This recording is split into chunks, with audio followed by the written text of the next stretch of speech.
नमस्कार दोस्तों। मैं पीयूष पटेल प्रॉफिट फॉर्मेट की ओर से आप सबका आज के इस सेशन में स्वागत करता हूं, जहां पे हम एनएसडीएल के आईपीओ के बारे में बातचीत करेंगे।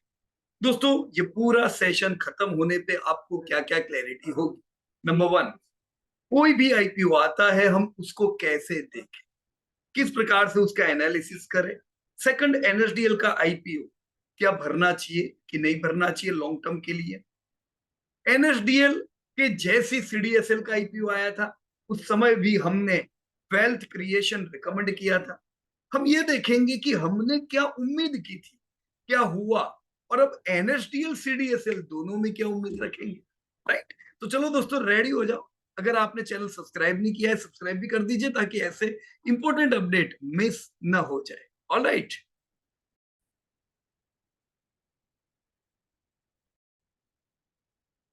तो दोस्तों, सबसे पहले हम लोग सीडीएसएल के बारे में जानकारी लेते हैं, क्योंकि ये सिमिलर कंपनी और इनका आईपीओ 2018 के फाइनेंशियल ईयर में आया था दोस्तों। राइट। जब सीडीएसएल कंपनी का आईपीओ आया, let me open the fair value of CDSL. 2018 में जब आईपीओ आया दोस्तों, इनके टोटल अकाउंट 1.5 करोड़ थे। और ये पास्ट हिस्ट्री देख के हमने ये बताया था उस समय कि भाई सीडीएसएल में डीमेट अकाउंट बढ़ेंगे। तो we were bullish on CDSL कि भी डीमेट अकाउंट्स कई खुलेंगे। टर्नओवर जो इनका करीबन 200 करोड़ था, ये बढ़ेगा ऐसी उम्मीद थी क्योंकि कंटिन्यू ग्रोथ था। प्रॉफिट में कभी तो इन्होंने लॉस किया नहीं था, कंसिस्टेंट प्रॉफिटेबिलिटी थी, मार्केट मार्जिन तो बिल्कुल तगड़े थे। तो हमारी उम्मीद क्या थी कि भाई आईपीओ भरना चाहिए और ये कंपनी में हमको 15% का ग्रोथ मिलेगा। कितना, बहुत ज्यादा नहीं, 15% कगार से पैसा बढ़ेगा। That was our expectation. Profitability consistent मिलेगी क्योंकि मार्जिन तगड़े। अब हुआ क्या दोस्तों? हुआ क्या, ये 1.5 करोड़ के अकाउंट माइंड ब्लोइंग 15 करोड़ में कन्वर्ट हो गए। ये हमने उम्मीद नहीं की थी। हमने क्या उम्मीद की थी, भी अच्छे बढ़ेंगे, पर इतने 10 गुना नहीं सोचा था। तो ये तो उम्मीद से ज्यादा आया। डिमेट अकाउंट ज्यादा बढ़े, तभी इनके जो धंधे है ये 200 करोड़ से पहुंच गए 1000 करोड़ के ऊपर। 5 गुना धंधे बढ़े, 5 गुना प्रॉफिट बढ़े। और इसीलिए ये पूरे पांचों साल मार्जिन तो तगड़े ही थे, तो इन्होंने कभी लॉस बॉस किया नहीं। आपको कंसिस्टेंट डिविडेंड मिले और आपका पैसा भी ये पूरे समय में बढ़ा। सिंस 2018 टू 2026 का ये जो फाइनेंशियल ईयर है, कितना बढ़ा, ये दोस्तों मैं आपको चार्ट के माध्यम से बता देता हूं। आईपीओ के बाद जो इनका पहला दिन था वो 125 रुपए पे था। तो आईपीओ ऑलरेडी अच्छा खुला था। पर कई लोग बोलते हैं ना, मेरे को तो आईपीओ लगते ही नहीं है। तो नहीं लगे तो भी क्या है, उसके बाद ले सकते हैं। हम लोग खुद आईपीओ के बाद ही बाय करते हैं। जब भी कोई अच्छी कंपनी के आईपीओ आते हैं और लॉन्ग टर्म रखने होते हैं, तो हमने सीडीएसएल को आईपीओ के बाद बाय किए। अब 125 के बाद ये सीधा दूसरे महीने 250 पहुंच गया। ये तो जबरदस्त रैली किया। पर इतनी रैली हुई, अब ऑलरेडी आईपीओ में कमाया था, आईपीओ के बाद रैली थी, फिर देखो लंबा समय 2017 से 2020, 3 साल का एक लंबा करेक्शन रहा। ये नहीं चला, इनफैक्ट 100 रुपये आ गया। तो लोग घबरा गए होंगे। लोगों को लगता है ना, बहुत लोगों को, अरे यार मेरा सेट चलता ही नहीं है, चलता ही नहीं है। फिर वो इधर से निकल के कहीं और चले जाते हैं। फिर क्या होता है पता है, वो गिरता है और ये चलता है। देखो इधर ऐसा ही हुआ। फिर इसने रैली की मस्त, और ये रैली 100 रुपए से 800 रुपये, 8 गुना। Again correction. मेरे को अभी भी ध्यान है, ये टाइम पे भी लोग पूछते थे, अरे सीडीएसएल नहीं चल रहा है, क्या करें, फंस गए हैं। क्या फंस गए, फंस गए शब्द ही आपका बुरा है। हर एक इंडस्ट्री में आपको चैलेंजेस आएंगे, इधर भी चैलेंजेस थे। अब 2 साल का एक लंबा करेक्शन रहा। और ये 2 साल के करेक्शन के बाद वापस जब शेयर चला, इस बार चल के ऑलमोस्ट 2000 रुपए आ गए। तो आप इसकी हिस्ट्री देखो, ये 10 गुना हुआ सिर्फ 7 साल। पर इसका मतलब ये नहीं है कि कंटिन्यू चला है। लंबे करेक्शन के फेज आपने देखे ही है, और ये आप हर एक कंपनी में देखने ही वाले हो। अगर आप भागते हो फॉल देख, तो वेल्थ क्रिएट नहीं होने वाली। फॉल को हमें एक्सेप्ट करने होंगे और वो हर एक कंपनी में आने वाले। Right. So very good wealth creation. In fact it was better than what we have expected. हमने इतना नहीं उम्मीद किया था। आया तो गुड, क्या पार्टी हो जाए। राइट। अब ये करेक्शन में, क्यों करेक्शन में, देखो अभी जो है, इनके जो सेल्स और प्रॉफिट टूटे हैं ये साल। ये साल धंधा कम बढ़ा है 10% से, प्रॉफिट भी इनके 12% से टूटेंगे, ऐसा मेरे को ये साल लगता है। तो प्रॉफिट टूटेंगे तो आपकी कंपनी 525 का पिछले साल का प्रॉफिट था, ये साल नया लाइफ टाइम हाई प्रॉफिट नहीं लगेंगे, तो शेयर को तो टूटना है, शेयर आपका सीडीएसएल करेक्शन में रहेगा। तो इट्स ऑल राइट, वापस से ये पहले की तरह 2 साल का करेक्शन का समय आया है, राइट। घबराने का नहीं, लॉन्ग टर्म सोच के देखो। मेरी उम्मीद है 2035 तक यानी नेक्स्ट 9 इयर्स में ये कंपनी करीबन 4000 करोड़ का टर्नओवर करेगी, 2000 करोड़ का प्रॉफिट करेगी, और आज धंधा इनका 1000 करोड़ का है। तो वेल्थ तो क्रिएट होनी है, राइट। पैसा अपना इधर बनना है, कंसिस्टेंट प्रॉफिट मिलने पर फॉल का सामना करना पड़े। तो सीडीएसएल हो या एनएसडीएल, दोनों में पैसा बनना है। दोनों ये कुछ डिओपोली बिजनेसेस है इन लोगों के, दोनों के धंधे अच्छे, दोनों कंसिस्टेंट प्रॉफिट वाले। हमारे पास सीडीएसएल था तो अभी तो हम एनएसडीएल लेंगे नहीं, क्यों लेंगे? दोनों इंडस्ट्री, दोनों कंपनी एक ही इंडस्ट्री की है। आज इंडस्ट्री अच्छी थी तो इन्होंने अच्छी रैली की। अब जब इंडस्ट्री करेक्शन में है ये समय पे भी पिछले 6 महीने से, तो दोनों कंपनियां करेक्शन में रहने वाली है, राइट। तब दोनों का बिहेवियर सेम, तो हम दो दो क्यों लें, एक ही कंपनी रखो, राइट। एनएसडीएल आईपीओ आया है, आपके पास सीडीएसएल नहीं है, कोई बात नहीं, ले लो एनएसडीएल और इसको रखो फिर long term, right. So this is what we can expect यहाँ पे, राइट। अब मैं आ जाता हूँ एनएसडीएल के ऊपर। दोस्तों एनएसडीएल ये आईपीओ की डिटेल पे में आया, बीएससी की वेबसाइट पे, किधर गया भाई एनएसडीएल, ये रहा, नेशनल सिक्योरिटीज डिपॉजिटरी। देखो 800 रुपए पे इन्होंने ऑफर किया है। अब बहुत से लोग ऐसे हैं जिन्होंने अनलिस्टेड स्पेस से 1200-1300 पे लिए हुए। आपने कई बार मुझे कहते सुना होगा कि भाई क्या जल्दी है, एक बार आईपीओ आने के बाद भी आपकी कंपनी 2-2 साल नहीं चलती है, आईपीओ आने के बाद भी कंपनियां नहीं चलने वाली है लंबा समय। फिर क्यों मुझे ऐसा लगता है कि नहीं, लोग कमाए उससे पहले ही मैं कमा लूं? क्या हुआ इससे पहले की एचडीबी फाइनेंशियल में, यहाँ पे भी ऐसा ही हुआ। लोगों ने 1200-1300 पे ली और ये आ गया 800 पे ऑफर कर रहा है। तो फंसे अपन, क्यों फंसे? ये 800 पे भी महंगा है, 45 का पीई है। तो आपने अगर 1200 पे लिए तो सोचो क्या, कितने ऊंचे वैल्यूएशन पे लिए, राइट। मैं क्यों मना करता हूं अनलिस्टेड कंपनियों को? क्योंकि ट्रांसपेरेंसी नहीं होती है वहां, राइट। फिर भी अच्छी कंपनी ले रहे हो, लो, कोई दिक्कत की बात नहीं, हम कभी नहीं लेते। ऑल राइट, अब मैं आ जाता हूं एनएसडीएल के डेटा पे। दोस्तों मैंने यहाँ पे क्लिक किया एनएसडीएल के डेटा पे, और अब मुझे कंपनी का प्रोस्पेक्टस डाउनलोड करने को मिला। So here, just a minute. यहाँ पे दोस्तों मैं, आप देख सकते हो, प्रोस्पेक्टस डाउनलोड करके उसकी डिटेल थोड़ी देख लेते हैं अपन, ताकि हमें अंदाजा रहे कि भी एनएसडीएल कैसा रहेगा। तो मैं जाता हूं यहां से सीधा प्रोस्पेक्टस के ऊपर, जस्ट अ मिनट। तो दोस्तों ये पीडीएफ आपके सामने है एनएसडीएल की, जो मैंने आपके सामने बीएससी की वेबसाइट से डाउनलोड की। अब मेरे को देखो किसमें इंटरेस्ट है, कुछ डिटेल मेरे को इनकी जाननी है। डिटेल नंबर 1, मैं इसको डाउन स्क्रॉल कर रहा हूं और मैं summary of the offer document हमेशा देख लेता हूं, क्योंकि इसमें बहुत सी चीजें आ जाती। समरी में एक तो आ गया summary of the business of our company, NSDL क्या करती है। दोस्तों they are the largest depository in India in terms of number of issuer. देखो बहुत झोल होता है, कुछ लोग बोलेंगे मैं लार्जेस्ट नंबर ऑफ इश्यूअर में, कोई कंपनी बोलेगी मैं largest number of demat account में। थोड़ा हमें भी सोचने का कि ये किस में कह रहे हैं। एनएसडीएल कह रहा है कि भाई हम largest depository in India in terms of number of issuers, number of active instrument and market share in demat value, right. तो इन चीजों में ये लीड करते हैं, राइट। इन्होंने इंडस्ट्री बताई है कि भाई हम किस इंडस्ट्री को बिलोंग करते हैं, फाइनेंशियल इंडस्ट्री आपकी डिपॉजिटरीज के साथ, राइट। तो ये धंधा अच्छा बढ़ना है। इनके प्रमोटर कौन है दोस्तों? प्रमोटर कोई है नहीं, the company is a professionally managed company. तो कई अलग अलग इंस्टीट्यूशन है जिनका यहाँ पे दोस्तों शेयर है, राइट। तो ये सब इनके प्रमोटर हुए। अब ये सब इंस्टीट्यूशन मिलके आपकी एनएसडीएल बनती है। अब ये जो आईपीओ लेके आए, तो इन्होंने क्या ऑफर किया है दोस्तों? यहाँ पे जो पैसा है ये ऑफर फॉर सेल है, यानी जो प्रमोटर्स है दोस्तों कंपनी के, वो अपने शेयर्स को आप लोगों के साथ ऑफर कर रहे हैं। तो पैसा कंपनी के पास नहीं आने वाला है, पैसा किधर जाएगा? जो एग्जिस्टिंग सेलिंग शेयर होल्डर है उनके पास ये फंडिंग जाएगा। तो ये जो भी पैसा यहाँ से रेज करेंगे वो इन प्रमोटर्स में बटेगा, राइट। कौन है selling share holders? IDBI bank, NSC, right, union bank of India, state bank of India, HDFC bank. ये सब कुछ प्रमोटर्स है जो अपना स्टेक यहाँ से थोड़ा कम करेंगे और फंड रेज करेंगे। तो समझ लो दोस्तों, एनएसडीएल में एनएससी का बड़ा स्टेक है।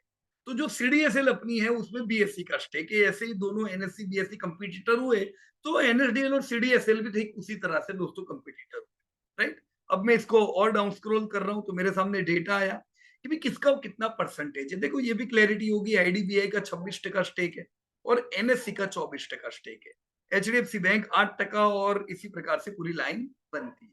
ऑलराइट, अब हम दोस्तों और आगे कुछ डेटा देखें तो सबसे ज्यादा जरूरी है, तो मैं इसको डाउन स्क्रॉल कर रहा हूं। देखो मेरे सामने आ गया रिलेटेड रिस्टेटेड कंसोलिडेटेड फाइनेंशियल इंफॉर्मेशन। दोस्तों फाइनेंशियल इंफॉर्मेशन बड़ी जरूरी होती है। थोड़ा मैं जूम कर रहा हूं ताकि आपको क्लियरली दिखे। देखो मैंने अभी आपको सीडीएसएल का डेटा बताया, वो मुझे कैसे पता चला था? क्योंकि मैंने सीडीएसएल का इसी प्रकार का रिपोर्ट देखा था। तो सीडीएसएल की पास्ट देख के मेरे को अंदाजा आया कि चलो ये जो धंधे में है, धंधा बढ़ना है, प्रॉफिट बढ़ना है, तो ये एनएसडीएल का डेटा है। अब ये सेम इंडस्ट्री है तो मुझे कोई डाउट नहीं है, सीडीएसएल से अंदाजा आ जाता है एनएसडीएल का धंधा कैसा रहेगा। देखो एनएसडीएल का इक्विटी कैपिटल 40 करोड़ का है। तो इक्विटी कितनी हुई, मतलब आईडीबीआई ना, एनएससी ना, एचडीएफसी बैंक ने, इन सब ने मिलके कितना इन्वेस्ट किया था एनएसडीएल को बनाने में? 40 करोड़ रुपया दोस्तों इन लोगों ने इन्वेस्ट किया था। ये 40 करोड़ की वैल्यू आज 2000 करोड़ हो चुकी है, नेटवर्थ कह रहा हूं, राइट। तो ये नेटवर्थ 40 करोड़ का 2000 करोड़ कैसे हुआ? क्योंकि इतने सालों में एनएसडीएल ने प्रॉफिट किए होंगे। अब अगर कंपनी लॉस करती तो ये नेटवर्क नेगेटिव हो जाता, 40 करोड़ का 20 करोड़ हो गया होता। सो दैट्स ग्रेट, एक 40 करोड़ की इक्विटी की कंपनी 2000 करोड़ पहुंच गई है, बढ़िया बात है। यानी हम भी इन्वेस्ट करेंगे, नेटवर्क बढ़ेगा। ये एक पॉजिटिव स्टांस है दोस्तों जो आप ले सकते हो। धंधा जो इनका 1000 करोड़ का हुआ करता था 2023, ये प्रॉफिट करते थे 235 करोड़ के, ये बढ़ते बढ़ते पिछले साल 1420 करोड़ का टर्नओवर, प्रॉफिट 343 करोड़ के हुए। तो दो क्लियर है, देखो टर्नओवर बढ़ रहा है, वो तो आपका सीडीएसएल का भी बढ़ा है, इसका भी बढ़ रहा है, प्रॉफिट भी बढ़ रहे हैं। तो मुझे कुछ और इंफॉर्मेशन मिली कि भी नहीं एनएसडीएल भी अच्छी है, ग्रोथ है, प्रॉफिटेबिलिटी है, गुड। इनका ईपीएस 17 रुपए का है। तो मैंने अभी आपको जो बोला पी 45 का है वो इसमें से ही गिन के बोला, 800 डिवाइड बाय 17, तो ये 45 का पी हुआ। अब आप मेरे को बताओ, जिन लोगों ने 1300 रुपए पे लिया उन्होंने गिनती नहीं किया होगा क्या 1300 डिवाइड बाय 17 करना था कि नहीं? या आपने 1000 पे लिया तो 1000 डिवाइड बाय 17, कितना महंगा पी हुआ, राइट। इनका बुक वैल्यू 100 रुपए का है। अगेन 800 पे कंपनी मिल रही है, मतलब अब 8 गुना ज्यादा दाम दे, राइट। अगेन वैल्यूएशन थोड़े ज्यादा है, और ज्यादा नहीं पर थोड़े ज्यादा जरूर है। 1200 पे लेने वालों ने 12 गुना valuation, right. So income statement बिल्कुल क्लियर है, बराबर है, थोड़ा महंगे दाम पे हमको मिल रहा है, बट प्रोवाइडेड एक अच्छा इनका मार्केट शेयर है, धंधा बढ़ रहा है, प्रॉफिट कंसिस्टेंट है, तो इनको मिलेगा एक अच्छा वैल्यूएशन, राइट। तो मेरी इतनी क्लियरिटी होगी, चलो फाइनेंशियल इंफॉर्मेशन का क्लियरिटी होगी। अब कुछ और डेटा देखेंगे। मैं वापस से होम पेज पे आ गया, let me down scroll it, और अब मैं डाउन स्क्रॉल करके जा रहा हूं। देखो जनरली ऑफर देखनी चाहिए कि भी कितने की ऑफर है, ये पैसे का क्या करेंगे। पर अभी अपने केस में, हमारे एनएसडीएल के केस में वो देखिए कुछ काम नहीं है, क्योंकि पैसा कंपनी के पास आना नहीं है, ये पैसा तो प्रमोटर के पास जाएगा, right. Summary of financial information देख सकते हो, अभी मैं नहीं देखने वाला क्योंकि हमने ईगल आई व्यू से देख ली तो अंदाजा आ गया है, राइट। पर मैं अगर इन्वेस्ट करूंगा इस कंपनी में तो फाइनेंशियल इंफॉर्मेशन की भी डेटा थोड़े देख लूं, right. Object of the offer देख के क्या करेंगे, क्योंकि ये ऑब्जेक्ट तो बिल्कुल क्लियर है, प्रमोटर के पास पैसा जाना है। बेसिस ऑफ द ऑफर देखना चाहिए कि मैं क्यों तुमको 800 रुपया दू, क्या बेसिस है। तो मैं इसको क्लिक कर रहा हूं। दोस्तों हमेशा बेसिस दो प्रकार के होते हैं, एक होता है क्वालिटेटिव फैक्टर, एक होता है क्वांटिटेटिव फैक्टर। क्वालिटी को हम नंबर में नहीं बोल सकते, जैसे अच्छी ब्रांड, अच्छा ग्रुप, ये सब क्वालिटी में आता है। क्वांटिटी में सब फिगर की बातें आती है। तो पहले क्वालिटी, इनका कहना है वी आर इंडिया फर्स्ट। ये बिल्कुल सही बात है दोस्तों। पहले जो आज आप लोग देख रहे हो, आज आपने रिलायंस लिए 10,000 के डीमेट में आपके आ जाएंगे शेयर, 10 शेयर लिए 10 शेयर आ जाएंगे। पहले ऐसा नहीं होता था, पहले सब फिजिकल का मामला था। अभी कब घूमते घूमते शेयर आपको मिलते थे। NSDL was India first and leading depository and are the largest depository in India in terms of number of issuer. बराबर है, चलो मान लिया, ये सब बातें अच्छी है आपकी, राइट। अच्छा ग्रुप है, राइट। इनके बैकिंग में जो कंपनी है वो भी सब अच्छी है।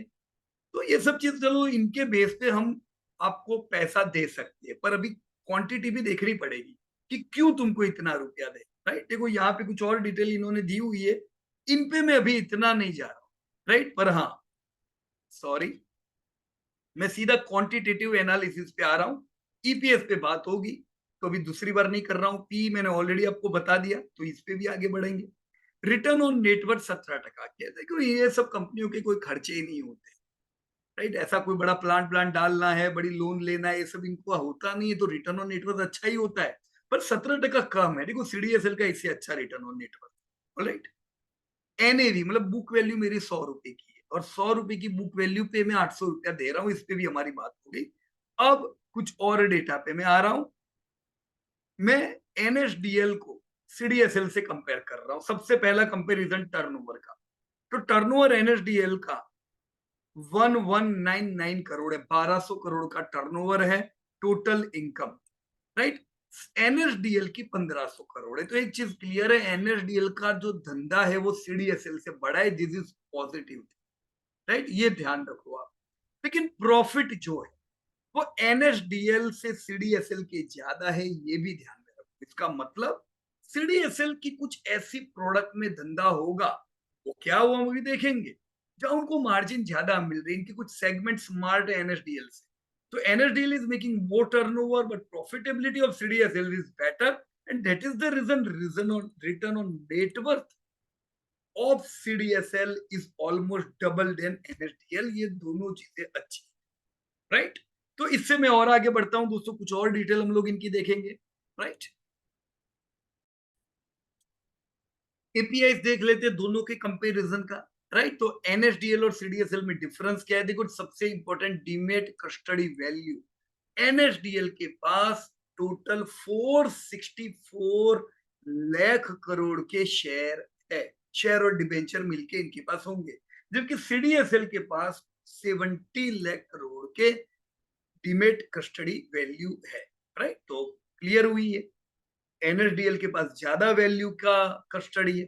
इशूअर टोटल सीडीएसएल के पास 36,000 है, जबकि एनएसडीएल के पास दोस्तों 80,000 है। तो इसी इशूअर इनके पास ज्यादा है, राइट। देखो कंपनियां कितनी सारी है, सॉरी एक ही मिनट, इशूअर 80,000, राइट। इसके बाद हम डिपोजिटरी पार्टिसिपेंट पे आ रहे हैं। डिपोजिटरी पार्टिसिपेंट टोटल 294 है एनएसडीएल के पास, सीडीएसएल के पास ज्यादा है। तो कुछ जगह पे सीडीएसएल बेहतर कर रहा है, कुछ जगह पे एनएसडीएल बेहतर कर रहा है। यहाँ पे अगर मैं इनके डिमेट अकाउंट्स देखूं दोस्तों, तो सीडीएसएल के पास 15 करोड़ डिमेट अकाउंट है, जबकि एनएसडीएल के पास खाली 4 करोड़। इंडिविजुअल की बात चल रही है, ये इंडिविजुअल 4 करोड़ डिमेट अकाउंट है। ऑलराइट, अब हमने ये देखा कि भाई कुछ चीजों में सीडीएसएल आगे, कुछ चीजों में एनएसडीएल आगे। एनएसडीएल का प्लस पॉइंट ये है कि ये जो कर रहे, धंधा ज्यादा कर।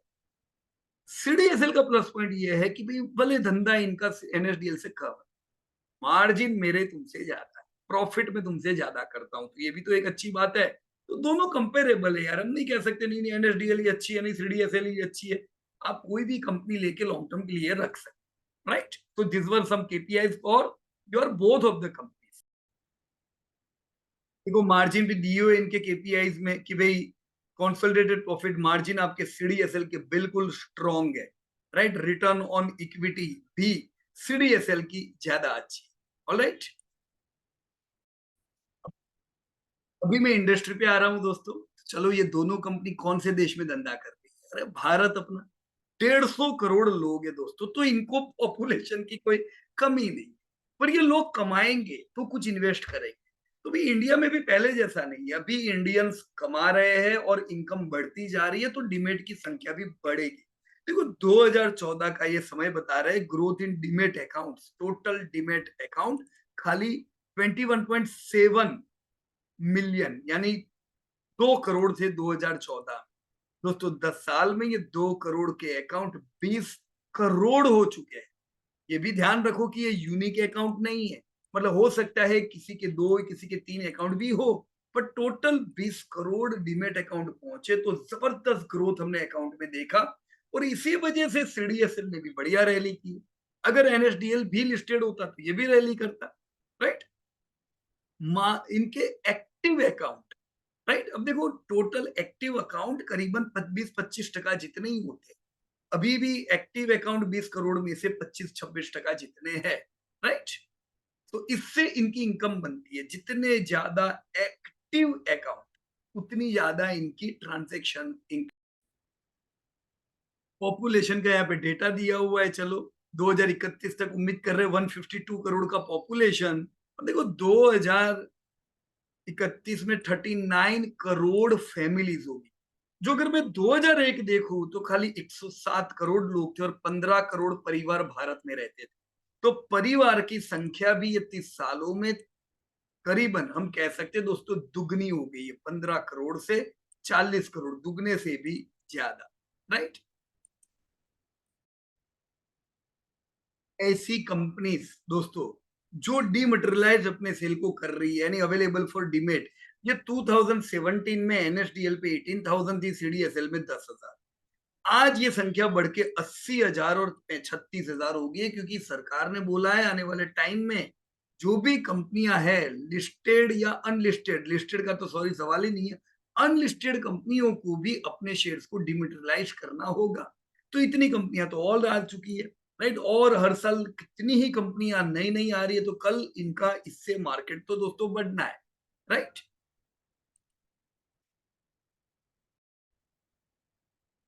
ठीक इसी वजह से दोस्तों value of securities in demat form अभी एनएसडीएल में 464 लाख करोड़ की है, जो खाली 150 लाख करोड़ की थी। सीडीएसएल में 18 लाख करोड़ की वैल्यू ऑफ सिक्योरिटीज थी, जो 71 लाख करोड़ हो चुकी है, राइट। इसके साथ ही अगर मैं मार्केट कैप जीडीपी देखो, ये हम बहुत सी बार हमने कहा भी है कि भाई मार्केट कैप जीडीपी के हिसाब से एक परसेंटेज में रहता है। जीडीपी अगर हमारी 331 लाख करोड़ की है, राइट, तो दुनिया का मार्केट कैप भी उतना ही है, 300 लाख करोड़ के करीब। परसेंटेज में कह रहा हूं, जितना जीडीपी उतना मार्केट कैप रहता है। पर जो डेवलप्ड इकोनॉमी होती है उनका मार्केट कैप ज्यादा होता है। जो डेवलप नहीं होती है, जहां पे ट्रस्ट कम होता है, ऐसे कंट्री में बहुत कम मार्केट कैप होता है। यहाँ पे मैं चाइना देख सकता हूँ कि भी चाइना का मार्केट कैप जीडीपी के मुकाबले खाली 40% है, यानी ट्रस्ट में बहुत कमी है। पर जापान, इंडिया, यूएसए, ये सब जगह मैं देख रहा हूँ दोस्तों 100% के ऊपर है। इंडिया भी इन्हीं कंट्री के साथ आप देख सकते हो 100% से ज्यादा बरकरार रख पा रहा है अपना मार्केट कैप जीडीपी के मुकाबले। This is good. तो उसके साथ ही कई जैसे इन्वेस्टर की संख्या इतनी बढ़ रही है, वैसे कंपनियां भी बहुत सी लिस्टेड हो रही है। ये डेटा आपके सामने है दोस्तों, जहां पे 2017 में as I can see 855 billion का इक्विटी में फंड रेज हुआ था। 2025 में दोस्तों ये 4299 बिलियन रुपीस का फंड रेज किया है, यानी हम कह सकते हैं करीबन ऑलमोस्ट ये 4 लाख करोड़ का दोस्तों हुआ, राइट। तो कंपनी फंड रेज कर पा रही है, बहुत अच्छा फंड रेजिंग यहाँ से हो रहा है। इन्वेस्टर भी कंट्रीब्यूट कर रहे हैं, जैसे ये है डेटा एसआईबी कंट्रीब्यूशन का। You can see friends 289 3.5 billion, करीबन 3 लाख करोड़ रुपया तो एसआईपी के माध्यम से आया है शेयर बाजार में। अब अगर हम इसको एफआईआई से कंपेयर करें दोस्तों, एफआईआई ने अच्छे सालों में 2 से 2.5 लाख करोड़ एक साल में डाला है। अच्छे सालों की बात कर रहा हूं। इधर आपका म्यूचुअल फंड में एसआईपी आप देखो 3-3 लाख करोड़ की अब आने लगी है। तो मतलब अभी एफआईआई के अच्छे जो साल थे उतने तो हमारे कंसिस्टेंट साल का इनफ्लो रहेगा। तो आज होगा एफआईआई बहुत बड़ा इंडिया में। अभी भी एफआईआई का स्टेक म्यूचुअल फंड से ज्यादा है, पर आने वाले टाइम में ये गैप अब कम होने वाली। हम दूसरे पे डिपेंड कम रहेंगे। म्यूचुअल फंड का अगर हम परसेंटेज देखें दोस्तों, भले 19-20% से बढ़ा हुआ है, लेकिन ये म्यूचुअल फंड 14 लाख करोड़ का 2016 में था। 70 लाख करोड़ दोस्तों पहुंच रहा है 20% से ग्रो होके। तो ह्यूज ग्रोथ है। हालांकि इसमें इक्विटी डेब्ट दोनों आ गया, तो इक्विटी इसमें आधा, करीबन हम कह सकते हैं 35 लाख करोड़ जितना इक्विटी होगा, राइट। उसके साथ ही दोस्तों हमारा पेनिट्रेशन बढ़ता जा रहा है। देखो डीमेट अकाउंट का पेनिट्रेशन, अभी जब मैं 2017 में बात करता था यार 2% खाली पेनिट्रेशन हुआ करता था। आज जब मैं ये वीडियो पब्लिश कर रहा हूँ, राइट, अभी सीडीएसएल का जब मैंने वीडियो पब्लिश किया था, सोचो खाली 2% पेनिट्रेशन। एनएसडीएल आया तब पेनिट्रेशन 13% हो चुका है। तभी तो ये 10 गुना रैली इसी ने दी है, क्योंकि पेनिट्रेशन बढ़ा है दोस्तों डिमेट अकाउंट्स का, राइट। इंस्टीट्यूशनल का भी आप देख लो दोस्तों, नेट बाइंग, अभी नेट बाइंग से ज्यादा एक जरूरी है दोस्तों यहाँ पे ये देखना कि देखो डीआईआई ने जो फंड यहाँ पे इंफ्यूज किया है, ये क्यों कर पाई है, क्योंकि एसआईपी का भी इन्फ्लो जबरदस्त है। साथ में एफआईआई जितना अच्छे सालों में 2-2 लाख करोड़ करता था, उतना तो अभी हम लोग एक साल में डीआईआई के माध्यम से कर पा रहे हैं। This is a good news for Indian markets. ये नीचे के पेज पे दी हुई है कि कौन से साल में एफआईआई ने कितना इन्वेस्ट किया। उनके जो अच्छे साल है इन्वेस्टमेंट के, 2024 हो या 2021 हो, बेस्ट टाइम में इन्होंने 2-2 लाख करोड़, 3-3 लाख करोड़, 2 से 3 लाख, तीन तो कभी किया नहीं है, 2.7 लाख करोड़ इन्होंने इन्वेस्ट किया है, राइट। टोटल निवेश इक्विटी में एफआईआई का 67 लाख करोड़ का है, जबकि म्यूचुअल फंड इंडस्ट्री का इक्विटी का निवेश 35 लाख करोड़ का है, राइट। तो अभी भी एफआईआई बड़ी है, पर अब ये गैप घटनी है, राइट फ्रेंड्स। अब जैसे नियम आया है कि भी आप सबको अपनी कंपनियों को भी, जो लिस्टेड नहीं है उनको भी डिमेटेरियलाइज करना होगा, तो ये भी फायदा होना है। जैसे number of Indian companies incorporate आप देख सकते हो, हर साल अब भारत में करीबन एवरी ईयर 2-2 लाख नई कंपनियां इनकॉर्पोरेट हो रही।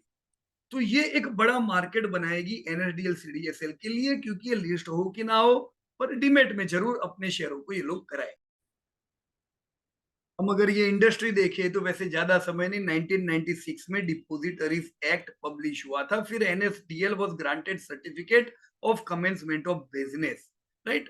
वैसे ही कुछ समय बाद ही दोस्तों सीडीएसएल का जन्म हुआ, राइट। यहाँ पे आप देख सकते हो CDSL was granted certificate in 1999, तो 2 साल बाद सीडीएसएल भी लेके आ गए, राइट। और फिर कई अलग अलग रिफॉर्म दोस्तों बाजार में होते चले गए। अब यहाँ मैं कुछ और डेटा आपके साथ जरूर बताना चाहूंगा।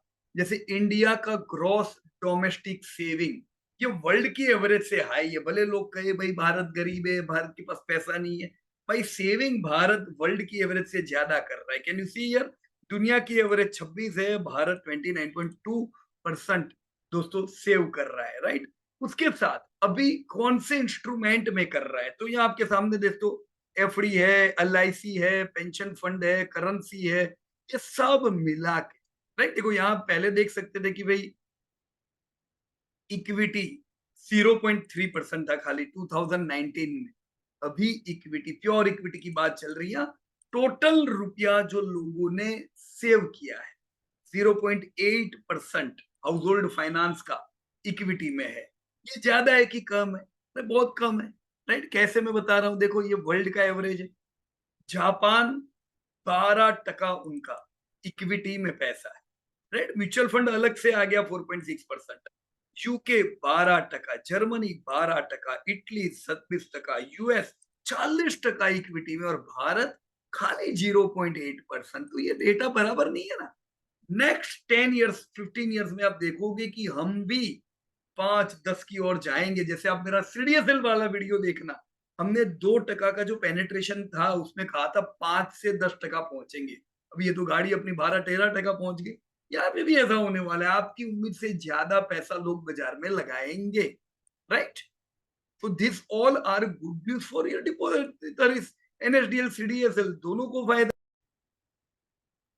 तो नए इन्वेस्टर अकाउंट जो आप देख सकते हो दोस्तों 2018 में, राइट, करीबन 15 लाख एनएसडीएल में खुलते थे, 26 लाख सीडीएसएल में खुलते थे। अभी आप देखो यार कि एनएसडीएल में साल के 3.68 मिलियन 37 लाख अकाउंट खुले, राइट।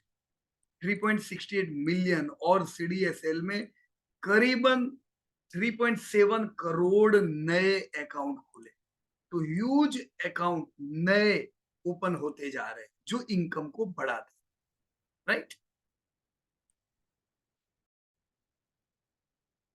जैसे हमने इक्विटी मार्केट की बात की, वैसे डेप मार्केट भी आपके सीडीएसएल एनएसडीएल के लिए एक बड़ा मार्केट है। 2018 से 2025 में हमने देखो कितना जबरदस्त ग्रोथ दिखा है यहाँ पे, राइट। 52,195 बिलियन रुपया अभी एनएसडीएल के पास है और सीडीएसएल के पास 1627 बिलियन रुपया है, जो जबरदस्त बढ़ा है इतने इतने समय में, राइट। तो डेप मार्केट भी आने वाले समय के लिए दोस्तों पॉजिटिव है इन लोगों के लिए। सारी चीजों की वजह से दोस्तों total income, stand alone income है ये एनएसडीएल और सीडीएसएल की, आप देख सकते हो दोस्तों 17 और 27% से बढ़ी है 2018 से 25 तक, राइट। लास्ट 2025 में एनएसडीएल की stand alone income, right, 700 crore थी, 731 करोड़, और सीडीएसएल की 985 करोड़ थी, ऑलराइट। प्रॉफिटेबिलिटी तो आप जानते हो दोस्तों सीडीएसएल की बहुत अच्छी है एनएसडीएल से ज्यादा, ऑलराइट। तो पैरामीटर कई है आपके गिनने के, आप अलग अलग पैरामीटर देख सकते हैं दोस्तों। बड़ा इंपॉर्टेंट डेटा है कि भी दोनों कंपनी को पैसा किधर से आता है। तो जैसे एनएसडीएल हो या सीडीएसएल हो, इनको 33% रुपया एनुअल इनकम और कस्टडी फीस से आता है, राइट। सबसे बड़ा जो रुपया है वो ट्रांजैक्शन चार्जेस से आता है। दोनों को करीबन 50% इनकम ट्रांजैक्शन चार्जेस से आती है और दूसरा 15-16% अदर इनकम, राइट। और इसी के कारण दोस्तों जो रिस्पेक्टिव प्रॉफिटेबिलिटी है, जैसे मैं यहाँ देख पा रहा हूँ कि भी एनएसडीएल और सीडीएसएल का ईबीआईटीडीए मार्जिन में देखूं तो सीडीएसएल का over the period of time historical अच्छा ही रहा है। सेम वे प्रॉफिट मार्जिन भी दोस्तों सीडीएसएल के ही अच्छे है। इसी के कारण प्रॉफिटेबिलिटी ज्यादा अच्छी है एनएसडीएल से, राइट। अब अगर मेरे मन में प्रश्न है भविष्य का क्या, तो देखो भविष्य के लिए इनके पास जो अलग अलग सोर्स है इनकम के, उसमें एक सोर्स जैसे हुआ अकाउंट कि भी जो लोगों के जितने अकाउंट खुलेंगे उतनी ट्रांजेक्शनल इनकम इनके पास आनी है। तो वो अभी जैसे 20 करोड़ 19 करोड़ अगर पहुंचे टोटल अकाउंट, ये 2027 में करीबन उम्मीद है 22.5 से 24 करोड़ पहुंचेंगे, जैसे 2-3 करोड़ अकाउंट हर साल खुलते जा रहे हैं। तो अकाउंट्स 11-12% से इनकी इनकम को बढ़ाएगा। पर इनकी अलग अलग प्रकार की कई इनकम है, जैसे digital LAS, right, loan against securities में भी इनके पास इनकम आती, e voting and online AGMs, database management services और पेमेंट्स बैंक्स, राइट। तो इनकम के सोर्सेज अलग अलग है। पैसा इनका दोस्तों डेटाबेस मैनेजमेंट में, और ये इंश्योरेंस का ग्राफ आपके सामने कि जैसे मैंने बताया कि डिमेटेरियलाइज हो जाएंगे शेयर, वैसे इंश्योरेंस की पॉलिसीज भी दोस्तों जो पेपर में आती है वो भी डिमेटेरियलाइज फॉर्म पे मिलेगी। तो number of new policies general और लाइफ की दोस्तों हर साल कितनी आती है, अब ये सब भी डिमेटेरियलाइज में आएगी। तो इनको वहां से भी दोस्तों अच्छा इनकम का ग्रोथ मिलना है, राइट। साथ में सीवीएल के आर है दोस्तों, अब हमने खुद ने भी अभी जस्ट अप्लाई किया है, तो ये भी इनके लिए एक सोर्स है दोस्तों। ऐसे भी लोग बढ़ेंगे पार्टिसिपेंट जिनको सीवीएल के आर की जरूर पड़ेगी to serve their customers, right. तो देयर आर सेवरल सोर्स। तो एक बहुत अच्छा कंपैरिजन दिया है 2020 से 2025 तक अलग अलग सेगमेंट में अलग अलग कंपनी का। जैसे डिपोजिटरी में अगर हम देखें तो एनएसडीएल सीडीएसएल दोनों का कंपैरिजन 2025 61868482 सीडीएसएल है आगे, राइट। अब इसे अगर मैं इंश्योरेंस रिपोजिटरी में देखूं तो उसमें एनएसडीएल भी है, आपका सीडीएसएल का भी पार्ट और केम्स भी है, और यहाँ पे केम्स अच्छा कर रहा है, right. Registrar and transfer agent में अगर मैं देखूं तो वहां पे के फिनटेक का बहुत अच्छा नाम है, और केवाईसी रजिस्ट्रेशन एजेंसी जो मैंने अभी आपको सीवीएल के आर बताया, उसमें आपका सीवीएल सीडीएसएल का जो पार्ट है वो बहुत अच्छा कर रहे हैं, राइट। तो अलग अलग कंपनीज है, अभी सब में इन्वेस्ट करने की जरूर नहीं है। सब चलने वाली साथ में, टूटने वाली साथ में। तो कोई एक कंपनी, अब जैसे मेरे को यहाँ लग रहा है CDSL is a good choice, Airtel is also good, but better is CDSL. आप रख सकते हो अपने पास लॉन्ग टर्म। तो इन सब डेटा के बेस पे दोस्तों मैं सीडीएसएल या एनएसडीएल में इन्वेस्ट कर सकता हूं, पर आप फिर एनएसडीएल भी लो, सीडीएसएल भी लो, कैम्स भी लो, न के फिनटेक भी लो, सबके धंधे एक जैसे, इतना डाइवर्सिफिकेशन नहीं करने का, राइट। डाइवर्सिफिकेशन अलग अलग इंडस्ट्री में करने का, पर एक ही इंडस्ट्री की 5 कंपनी नहीं ले लेने की, राइट। तो you can invest in NSDL.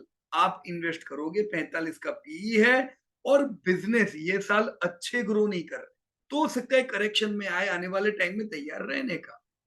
Over the period of time आप आने वाले समय में लॉन्ग टर्म में पैसा बनेगा। मेरी उम्मीद है 12% कगार से तो पैसा यहाँ पे बनना है, right. So this was all about your NSDL and CDSL. मुझे उम्मीद है कि कुछ सीखने को दोस्तों हमें यहाँ से मिलना होगा। मुझे कमेंट बॉक्स में जरूर बताइएगा you are going to invest in which company. So thank you very much and जय हिंद टू ऑल।